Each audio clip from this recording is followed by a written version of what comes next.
Welcome to Business Uncomplicated. I'm your host, Rich Nazaro. And today we're going to have a really great conversation with an executive who I've worked with in the past and talk about a lot of things: AI, leadership, business silos. I think it will be a really interesting conversation. And, as I think about the world of business today, we are struggling to keep up with the technology landscape. AI has supercharged our environment and it is changing so quickly. As soon as you implement something, it's changed. But the reality is 95% of Gen AI projects are really failing to meet their objective. And that was from a recent study done by McKinsey, that there's a lot of experimentation, but there isn't really a result. And IBM did a study that said the average ROI is only 5.9%. So that's not a really big return on investment for the investment and effort from a people perspective that's being put into it. So it's not hard to see why these companies are probably focused on the wrong approach when it comes to AI. And we're going to talk a little bit about that today with our guest, Cyndi Choung. Cyndi is a seasoned leader who's been at the intersection of technology and business strategy and transformation for decades. She spent 2 decades helping some of the world's most recognizable organizations rethink how they use technology, how they drive growth and efficiency. At Creative Artist Agency, she served as chief of staff to the CIO, where she steered the technology strategy, guided mergers and acquisitions, and helped build leadership development programs to really strengthen the organization from the inside out. Before that, she managed large-scale technology portfolios at Yahoo, and she spent a significant amount of her career in Slalom and Accenture over 13, 14 years in the CRM transformation practice, back when SaaS was new and really cutting its teeth on technology. I think what makes Cyndi stand out is her ability to bridge the executive vision with the operational execution and blending that strategic planning, leadership development with a deep understanding of how people and technology really must work together. She's going to share her insights today on breaking through the silos, strong team cultures, leadership, the complexities of technology, making technology serve the bigger picture. And we're going to talk through a series of topics. So I'm really excited to have her on the pod today, and I hope you guys enjoy it. Let's go. 1, 2, 3, 4.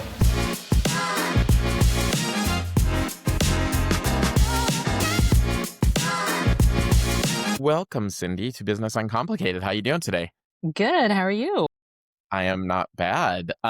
Before we jump into an array of topics that we have today, I thought you could give a little introduction to Mhm. yourself and who you are and why we want to hear from you today. Yeah, I mean, that's a great question right there. But Cyndi Chung and Rich and I have known each other for, like you said the other day, 100 years, 100 100 years years. ago. And just a little bit of my professional background is I was in consulting for a really long time. I started my career in consulting first off at Accenture. I was there for about 13 years. And then I moved over into Slalom Consulting, similar model, but more limited travel for there probably about like maybe 3, 4 years. Then I actually went to the other side. So I went on the client Ooh. side. Yeah, I was, been in consulting for so long. And so I just wanted to see what is it like on the other side?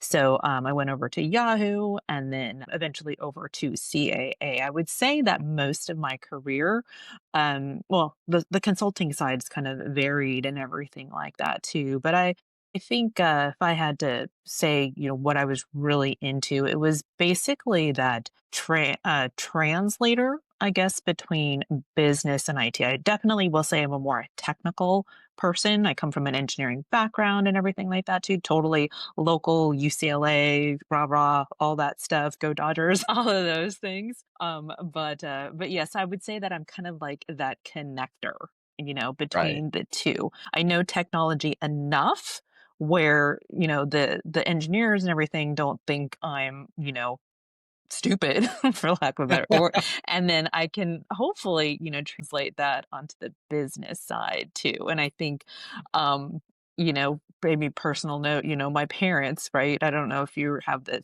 kind of the same experience previously too, but they're usually not as technical, and so like having them introducing them to technology has always been one of those things. And I think about that when I talk to folks. And to be honest, too, technology these days just moves so quickly that I actually feel like, one of those people like, yeah, what does this do? Right. You're a tinker. Yes. Yeah, and we're gonna get into a lot about technology today, and it's funny you say that because my parents were always like, "Why do you have to get on a plane for your job? Like, I don't understand it." Yeah. And I was talking to somebody the other day, and I was in London, it was 1 in the morning, and my parents called me, and I was like, "Did you not hear the funny ring on the phone when you called?" And they were like, "Oh, no, what are you doing in London?" I'm like, "Working." I mean, my dad was a cop, my mom was a educator, so they Uh-huh. never left, 10 square miles, you know? Exactly, exactly. So it's just funny, and so we'll see how the careers of the future are gonna be too. Right, right. Well, we should talk about that. So you've seen, as you went through your resume, you've seen business from different angles, from consulting to being in industry. What do you think is unique about consulting, or what do you like about it versus what do you think um, is unique about working in industry, and kind of compare and contrast what do you like about both of those versions of your career? Mhm.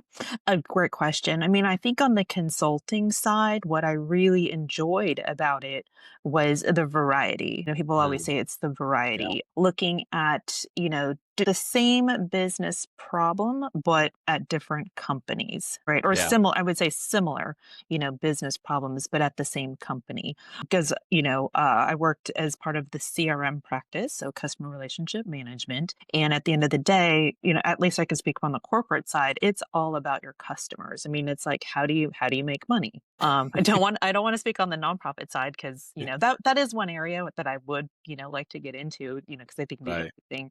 Corporate, it's at the end of the day, it's all about profits, right? right. How do you make money? Because you have to pay the bills. If anyone can figure out, like how to do that without paying bills, then hey, let me know. But yeah, exactly. But I think, yeah, I think on the consulting side, that's what I really enjoyed is just seeing all of the different companies and see how they ran, operated, and how they approached this like similar problems, the same problem, because every solution was never the same. There was always nuances and everything like that too. So that's what I really enjoyed about consulting was having the opportunity to see a lot of different things. And as working at Accenture, larger company, you had a lot of opportunity to do a lot of different things. And I was fortunate enough to work across like utilities and government and high tech and entertainment and all of those things too. So that was like what at the end of the day, I actually kind of miss about consulting also. Being on the so always made me curious about the other side because as a consultant, you're like the client, the client, the client, right? Right. What does the client want to do? And now all of a sudden, like I'm the client, and I think that was the thing. It's you have more sense of an ownership, I guess, is the best Yeah, way to put I it agree. is because whatever they suggest, it's up to you to actually implement it and own it, Right, because as a consultant, you kind of believe you might help them through like some initial adoption and everything like that too, but you're not there to support it. You're not there to like carry and right, feed like whatever is, that you're putting forth on there too. And I think, it kind of depends on how the company that you go to sees consultants as well. right, right. Some are very Yeah. consultant friendly, others not so much. They're like, "We could do it Yeah, ourselves." right.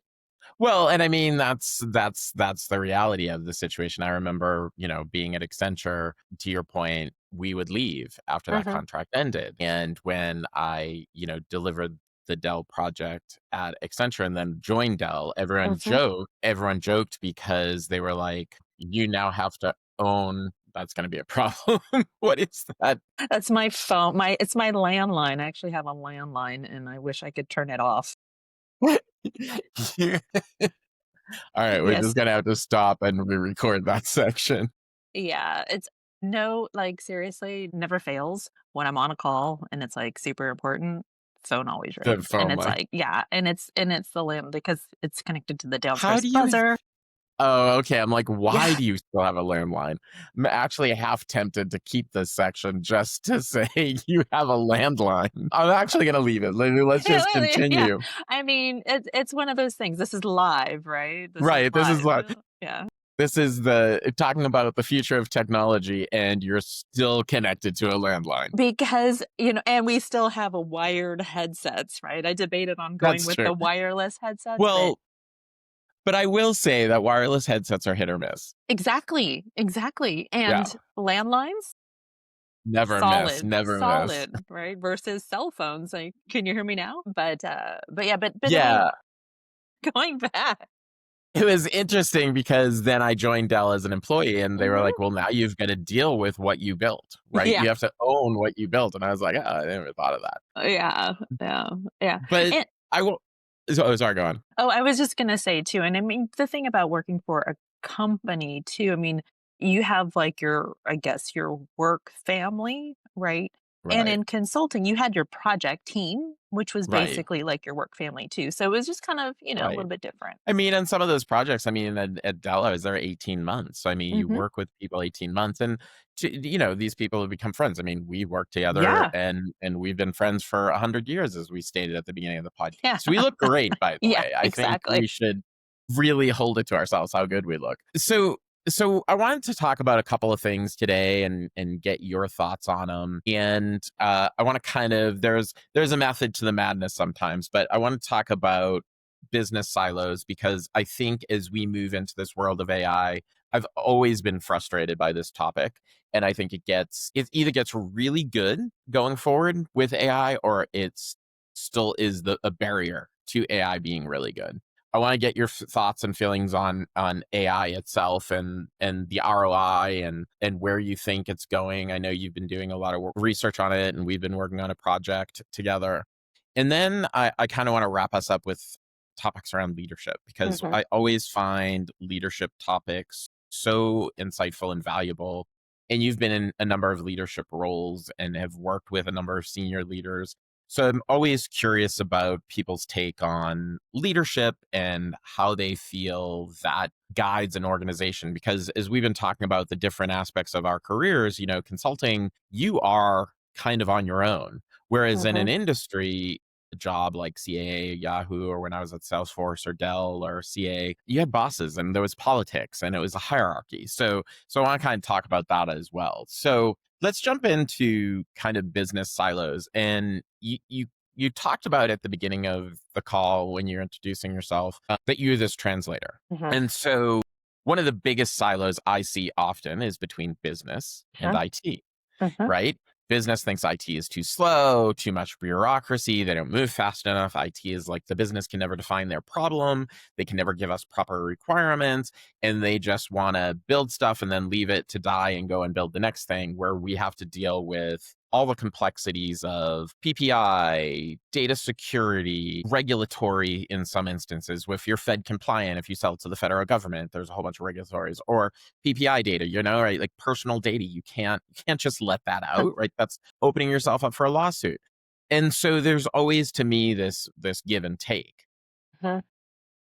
But these silos that are created often are manufactured and are not really need to be there, but they are. Give me your take and your experience on kind of the silos. And you could take it from two different perspectives, the outside Hmm. in as a consultant, because we've Hmm. seen it, or as, your position within the organization. Yeah. I mean, it's a great question because, yeah, silos are everywhere. There's the classic business versus IT. And it's funny, you like versus, right? It's like Right. one or the other. And then, and honestly, like just within an IT organization, or I guess within any, like department, you're going to have silos there as well, right? We had, in the infrastructure team, the security team, and the product team. I mean, there was a point where each one wanted to have their own little like engineer, and within there too, because it all came down to how quickly can that person respond? Where do I file in on the priority list, right? On, if you've had like if you had like one person or one team that was like going across everything, it was supposed to support everybody to kind of like limit the silos and everything like that Right. too. That was like one thing, but then it was like, oh, well, I need them right now, kind of Right. it translates to business saying, well, I need IT right now. Like I want it on Right. demand, especially in this day and age. No one Right. has like patience or anything like that either. So I think it's this tension between the two. Honestly, and there my perspective on this is it all boils down to culture, and what we'll talk about in later on is the leader, you know Right. the leader of the groups. Do they Yeah. promote a supportive environment? Did they promote a collaborative Right. environment? Do they show that we are all one team working for the same goal, whatever that goal may be? Right. At the agency, it was like, how do you help the agents make more money? Because at the end of the day, it was all about making more money. You hear about all these crazy deals and stuff like that, right? So it's like it was all about that. But in most organizations, let's face it, sales rules the roost, right? I mean, that's no different. Mhm. Yep. But in the world of the silo, right? If everybody serves the master, which is sales, right? Sales doesn't know technology, even if they No. sell it, right? Right. I mean, I worked at Salesforce. That's all they sold was technology. 90% of them couldn't answer a damn question about the software, to the details that some people would want to get into, right? Mhm. They knew sometimes enough to be dangerous. And often on the receiving end of that sale, we were like, what did you buy? What did they sell Yeah. you? I don't think that's what you want. That's not solving that problem, right? Yeah, yeah. I mean, it's an interesting thing because it's always, I feel like it's always been, okay, does IT lead, the change, or does business lead the change? And yes, within an organization, if you had to look at the departments, sales is the master. But then if you kind of think about it the other way, who should be in the ultimate center? The consumer, right? The consumer, Hmm. the client, right? And my perspective again is if you kind of think about it from the customer perspective, right? That could be, an interesting way to do it. And then, the silo thing, honestly, I see a lot of it comes down to ego and ownership, right? Right. Everybody wants Right. to own their own thing, right? Everyone wants to have their, I don't know, legacy or anything Yeah. like Right. that. Also my experience has been leaders have very strong Yeah. personality. And Right. so, even though they may try to be egoless, and don't get me wrong, like a lot of people, definitely work that way.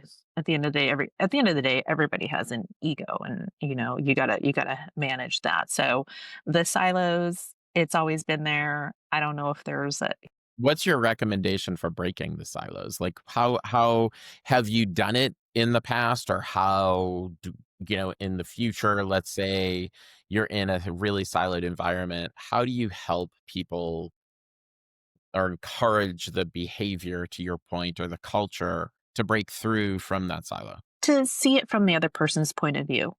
Right? Put Mm, yourself in that person's shoes and see, okay, how are they seeing these problems? Or, oh my God, I never really thought of it from that way. And like having an open mind and just saying, okay, let me put myself in so and so shoes. Like so and so is being so difficult, so challenging. Okay, well, let me put myself in their shoes and think, okay, let me think like, Bob, how are why is Bob feeling this way, and really trying to like empathize with them, seeing from their point of view. And that or honestly, I've done this before too, believe it or not, intervention. Just get the two people in a yeah, room together, right? And just mediate. Just say, hey, what when you like, I'm going to paraphrase because I'm going to steal a quote from one of our old colleagues. When you go home, like, why are you complaining? What do you complain about so much? And then like, is it about this person or And just, I mean, and just it comes to this kind of like group. I don't know, a therapy session in a sense, right? Just right. to talk it out and say, okay, well, tell me how you're feeling. Why do you feel this way? And just if you have that understanding, or even how that person's job works, right? Like, Do yeah, you think shared goals or shared metrics drive the right behavior in that situation? that's an interesting question because do I believe that shared metrics help collaboration and coordination? Yes, because the success of both teams, or multiple teams, are all based on this one shared metric, right? Right. Do the shared metrics help drive behavior? If you're looking to drive collaborative behavior, yes, I do think they do help. But I think you need to be careful about the metrics that you set because you can promote different, not undesired, unexpected Mm, behaviors based on, right. the metrics because this is something I've also seen. I don't know if it's just part of being a person or what, but everyone's trying to like game it, right? Right. Like, Right. and so, so all of these things boils down to, just us being people. Right. And how do you manage that? How do you Well, and navigate that? I think you said it best. It's leave the ego at the door, Yeah. right? I mean, I have worked in many environments where the ego is just so bad. You're just like, dude, I can't even reason with you because you're Mhm. just so ate up with yourself. And then you had those really good, which everybody would call servant leaders, right? Mhm. Who just really understand the mission and understand what they're intended to do.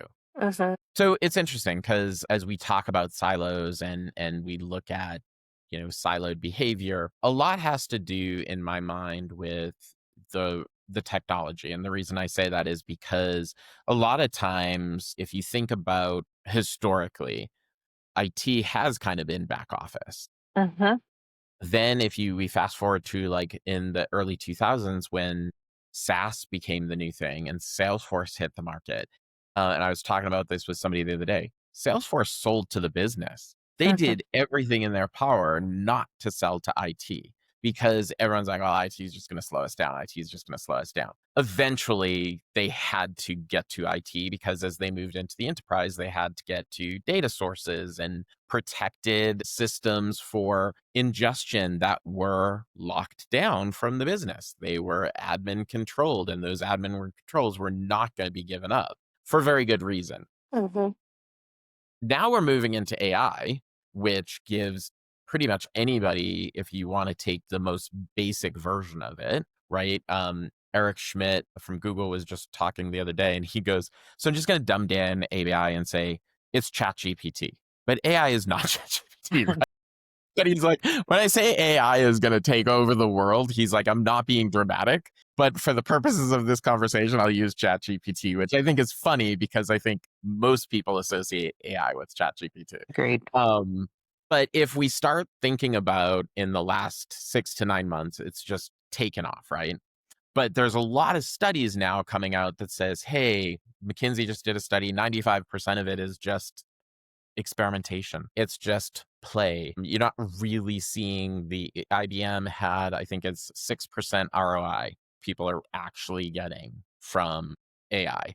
So when I think of the silos, right, and now I think of this idea of democratizing IT through technology because AI is now kind of available to anybody, right? I don't need IT to go to ChatGPT. I don't need it to go to Claude or Perplexity, some of these big LLMs. Of course, there are tons of security concerns Yeah. because people are just throwing company data out into the ether, right? It's like posting it and showing up in a Google search, right? So we won't get into all the legalities of that. But how as we move into AI and it's so rapidly changing, how do you think that helps this conversation around silos or hurts it? Oh, God, I don't even know. Yeah, I think can do both, right?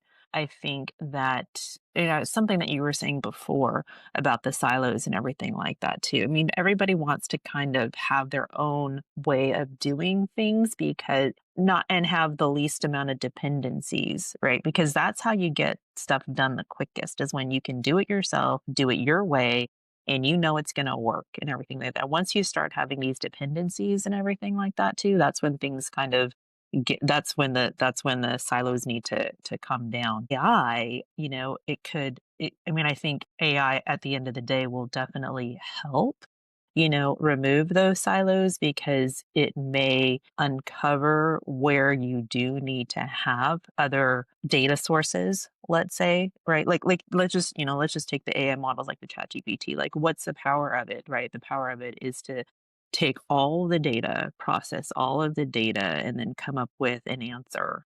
to a question. I think that's probably the most simplistic way, or in my mind, to kind of think about it, right?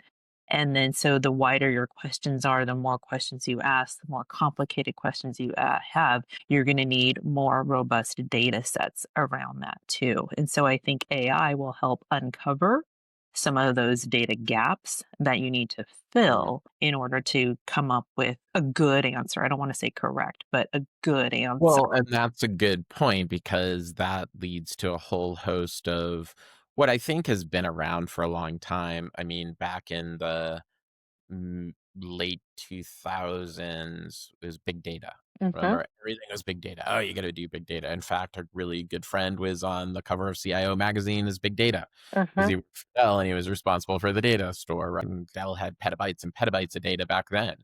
And so it's interesting because I don't think companies have ever nailed data quality or Hmm. content quality. And it's now probably the number one point of failure for AI.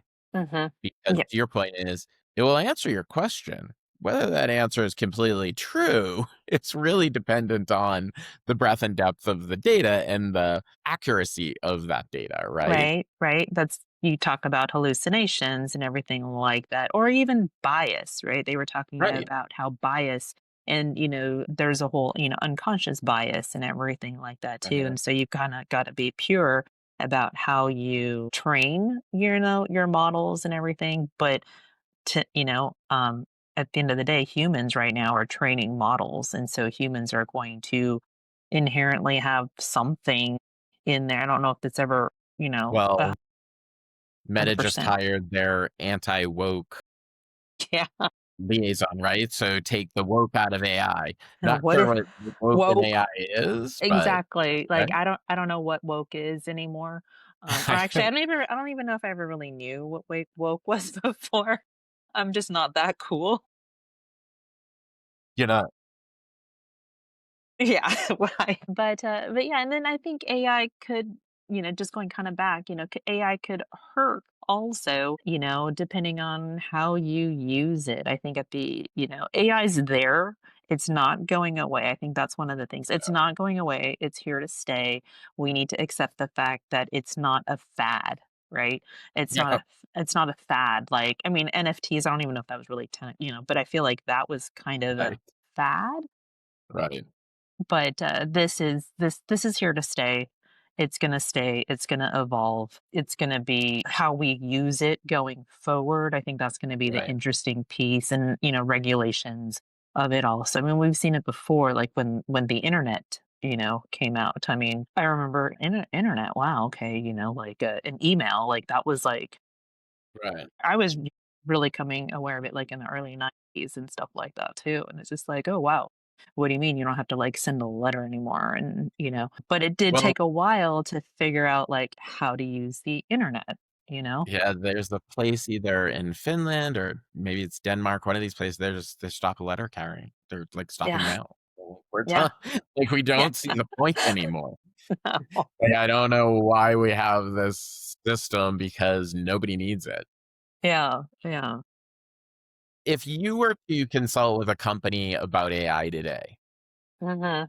given it's weird because I would say it's in its infancy, but I feel like it's one of those sci-fi movies where, the baby is born and then 2 weeks later it's a full adult. I kind of feel like that's Yeah, the world we're living in. It's like between ChatGPT 4.5 and 5.0, it's like dramatically different in a matter of months. And this whole agent to agent architecture is just rapidly becoming so much easier to design and build. So if you were to set foot in a company and say, "Hey, Cindy, please come and guide us on our AI journey," what do you think that journey looks like in your mind for companies, and why do you think, as you explain the journey, it's important to do it that way? I think what's important about AI, 'cause is what is their point of view on how AI can work with them. Why are they adopting AI? Like I was saying, AI is not going away. You do need to figure out how to work how to incorporate it, into your life, I guess. But I think I want them to understand, like, what are we looking AI to do? Are we looking for it to enhance our workers' lives? Are we looking to streamline workflow? Are we looking to gain productivity? We've talked about it before. What is the business problem that they're looking to solve? And I think that's true with any technology. And AI too, and I think about the AI too, is like, what's your point of view? Do you see AI as headcount reduction? Right? Or productivity enhancer, right? Do you see AI as everyone's personal assistant? Do you see Right. AI like how do you see that? Well, And and it's then interesting because people would say, "Oh, AI is a job killer." And I think to some extent it is, and the reason I say that is if I'm able to maximize my profits, which you started the conversation with talking about, right? That's what companies are after. The most expensive thing on a company payroll is people. Mhm. That is payroll people.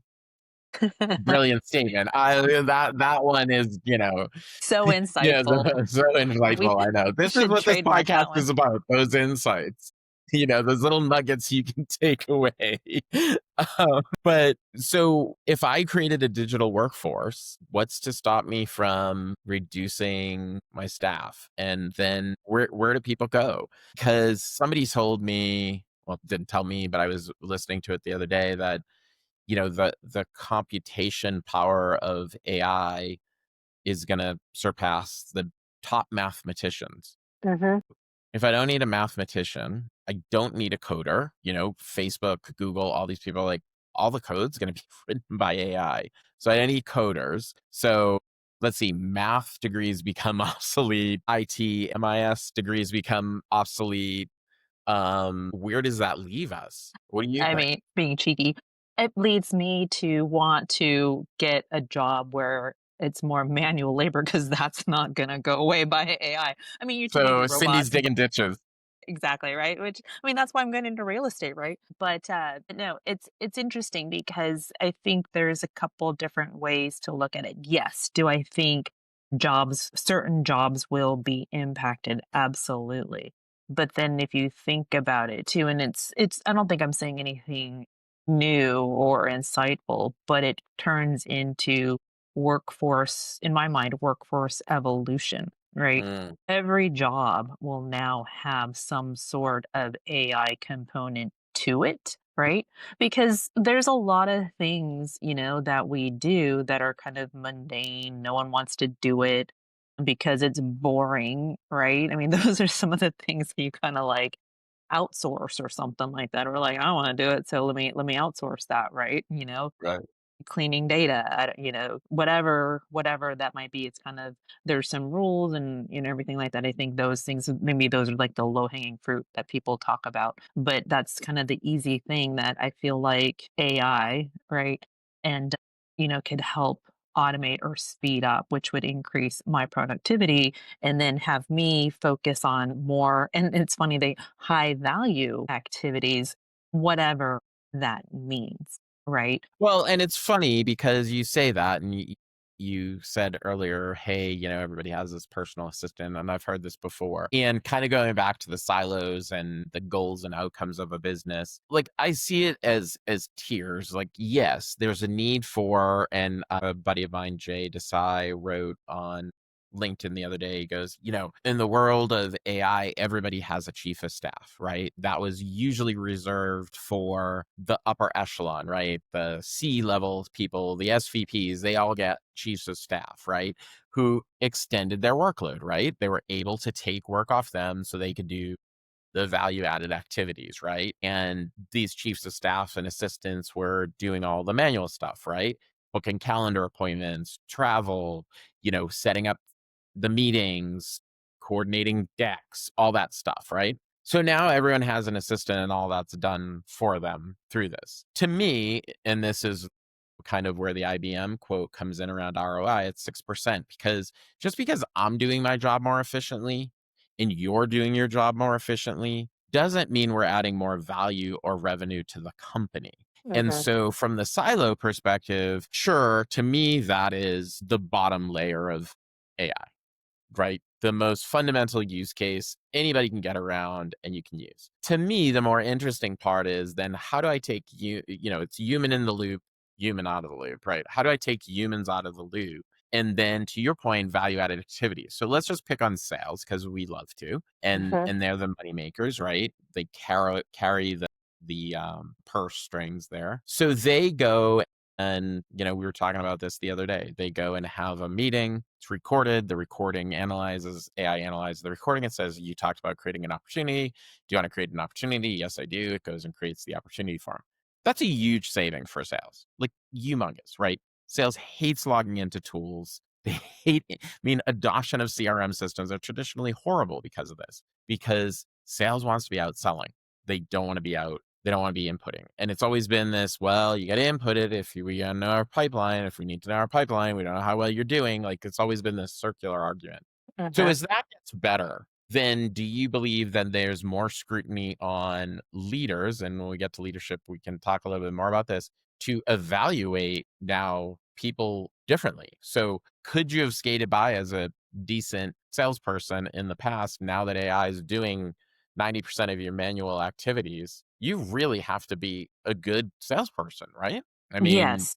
do you think that's where it's going? That's an interesting. I didn't really think about it from, I mean, because, from the leadership perspective as well, right? And because I think you're kind of, the way that I was taking it is you're kind of alluding to coaching, right? Coaching. How do you coach, your sales folks to, what's the next level? I guess what's the next bar? Right. So it's like, you're just kind of skating by, right? Well, what's that level up bar? Right. So how is that leader going to define that level up bar? Is it completely just based on numbers?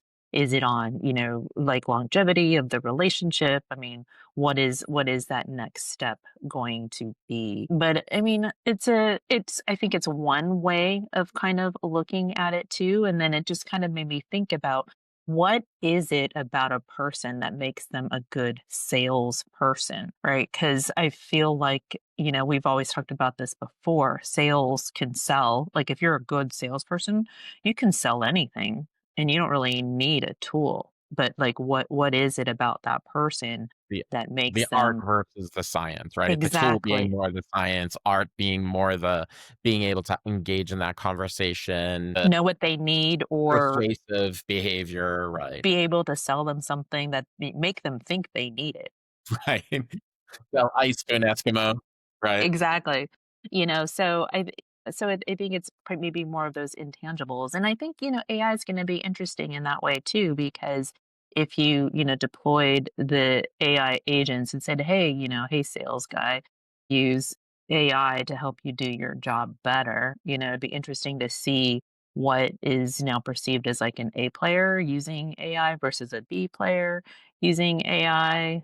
And this goes back to the silos. So if I'm allowed, so most salespeople run on a sales process, right? Like Mhm. there's tons of sales processes out there, right? And in Salesforce, if you know CRM, then your opportunity goes through a life cycle, right? Mhm. Everything's a life cycle, opportunity being one part of that life cycle. And so you have to go through those stages, right? So I think this is where it gets into your discussion around the art versus the science, because if everybody creates their own personal assistant, then I'm going to potentially tell my personal assistant how I like to sell. Mhm. So you do. And this is where I get into the silos and to how you either democratize IT to the point where anybody can do it, right? Because it becomes so easy. And I don't mean anybody can do it because anybody can be a coder. I mean anybody can do it because it's you literally plug and play. Versus partnering with IT and having that discussion that says the sales process is how we're going to measure results and how we're going to do it. I need you to create that AI experience that allows me to allow my sellers to do the art and have the AI do the science behind the scenes. Mhm. Mhm. And I don't think you can trust that in a democratized environment to just everybody. I think that still requires the thought leadership of a technical IT department where some Mhm. people may not believe that. Yeah, I mean, it's something that I heard, on a it just reminded me of something that I heard on a webcast the other day too. We kind of treat AI as like, and maybe any person, right? Like as a child, because right, they need to know like what are my boundaries, right? And you Right. get Good you get point. you get to a point where the kids like, testing their boundaries, right? And so you do need to, as a parent, right? You do need to corral those behaviors and show them that what the limitations are, whatever they are. And maybe, you kind of see AI as the same way. Now, I'm not saying that I tease the parent of the business. I think it's this, to coin a Right. word like co-parenting, right? Like let's Right. go through this process together and see how AI can help. And something you were saying before, salespeople, they just want to sell, right? Right. They don't want to have any friction or anything like that.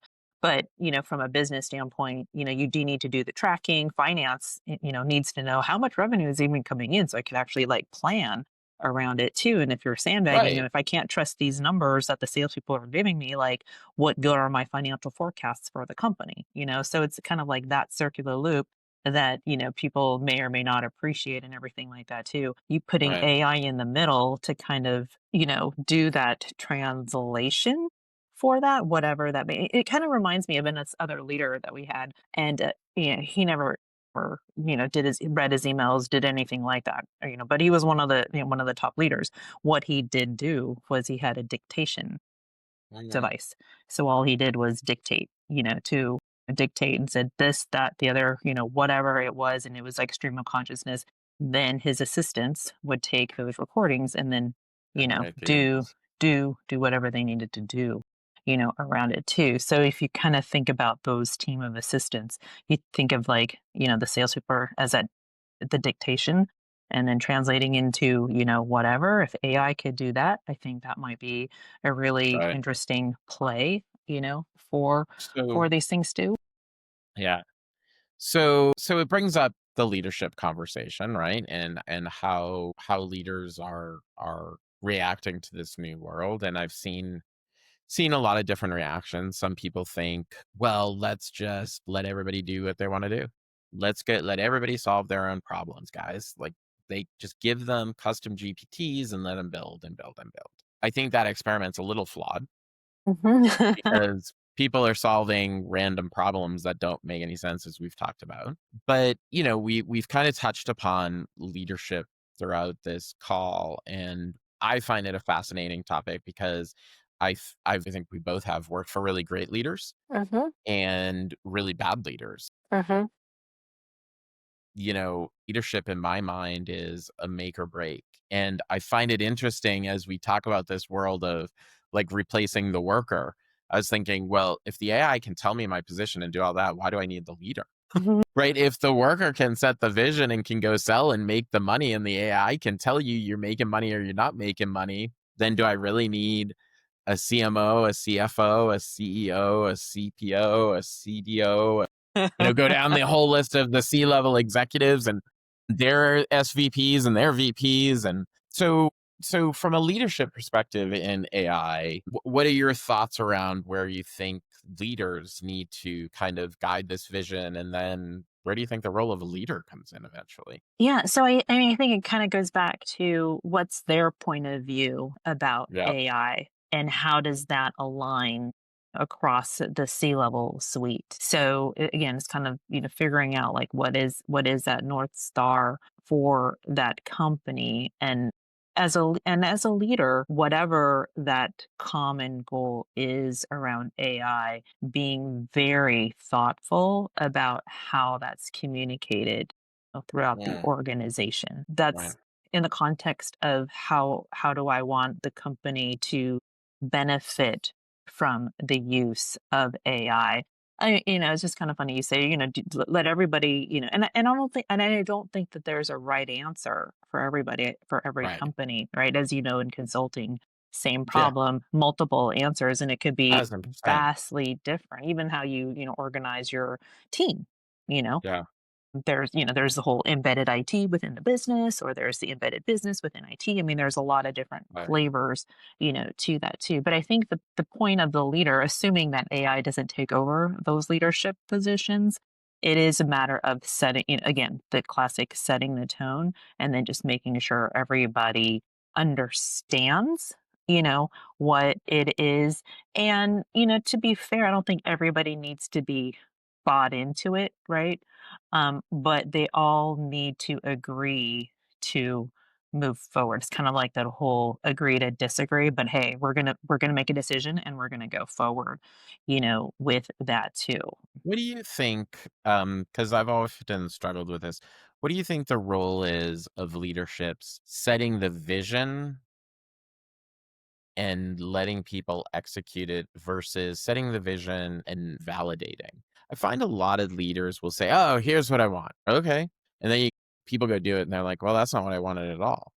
You're like, "Okay, but this is what you said." "Well, that's not what I meant." "Okay, but that's what we interpreted it to be." "Well, you should have asked questions." So, like, I always have, like, in this AI world where we're saying, "What problem are you solving?"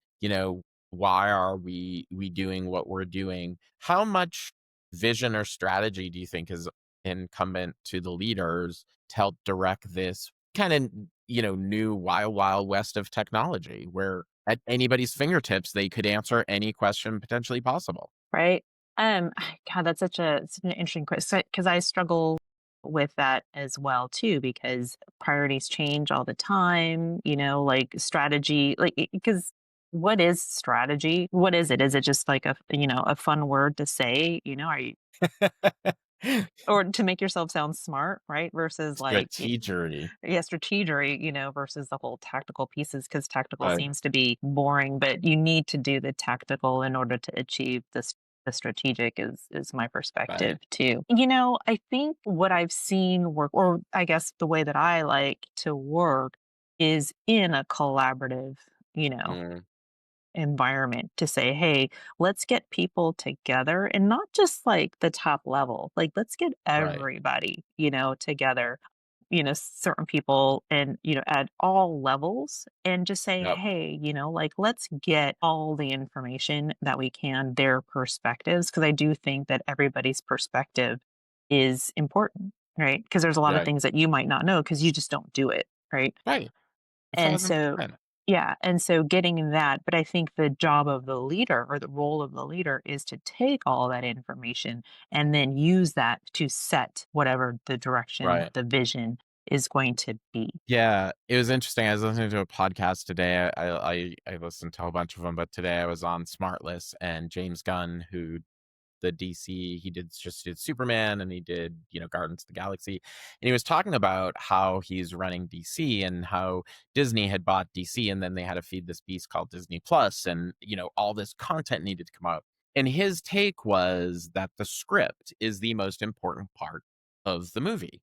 And Uh-huh. without the script, you really can't do it. But what a lot of studios would do is like half the script would be written and then the project gets moving and they set a date for release. And then the writer's rushing to do the script. And he's like, I'm doing a flip here at DC because he runs the DC comic universe now for film.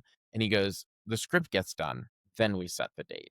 And I loved that thinking from a business perspective because he understands the success of the film, which although creatively, a lot of times people want the creative piece, there's still the financial success of the film, right? Which means a lot, obviously, box office success. But I loved the fact that he said that you can't have the success without the foundation, and the script is the foundation. And I kind of feel like we do that a lot in business. We buy a tool, somebody decides to look at a tool. Oh, we've got this problem and this tool can solve that problem. So we bought this tool, now implement it. Okay, but you didn't really ever define the problem. Are we solving all these things because we have six other tools that do the same thing? So why weren't we talking about the problem and fixing the problem, then looking for the tool? And I feel like AI has a real shot at just doing that wrong thing. Well, we just do it with the AI. Just do it with the AI. You don't have to worry about solving the tell the AI the problem. They'll tell you how to solve it. And it's like, are we gonna lose? And I think MIT or somebody, people are losing critical thinking skills to AI. Mm. And I think that's a problem. I don't know if you have a thought on that. Now, something that you said before too, and maybe it's kind of related, but it's the foundation, right? Right. Like going back to my contractor hat, right? You need to build a solid foundation because if you build a crappy foundation, anything you build on top of it's going to just fall apart, right? And I feel like the same thing is for these tools like AI. We've always talked about how critical is if the AI is going to be trusted, then Right. the data that it's drawing upon to create these answers needs to be Right. good, right? Or Right. valid. And so, yeah, like how is your foundation? Is your foundation solid enough to build on top of as well? To the other point, are your business processes solid Right. to build on top of? Right. Are your workflows solid to build on top of? Or are they kind of like strung together, with like a piece of duct tape and some cheese, Right. or Right. whatever, right? So I think that's the interesting thing to talk about. Yeah. Yeah. Well, I think the future is AI enabled. I think we'll all agree on that. Hmm. And I think that the foundation is required for success. So I appreciate you talking to us today Oh and no, thank your you. I feel insight. like And I know we'll be talking more yes, I feel like we could talk for another for hour. another hour. Yeah. Whether people want to listen to us for another hour, we'll see the high ratings. I mean, this will probably be like the New Heights podcast will probably be like Travis and Well, what's are his you name? gonna propose? I might. Yeah. I mean, I know. Shocking. They're finally engaged. I mean, Yeah. somebody, Yeah. I read the comments of that, and somebody goes, "That breakup song is going to be huge," and I was like, "That is so Way to bad." go, Right? man. Way to You knew go. somebody was going to say that. All right, I'm going to let you go. We're Yes. going to talk soon, and Yes. I It was appreciate all great. your insights. All right, Yeah, no, thank you. It was fun. all right. Bye. Thanks. Bye.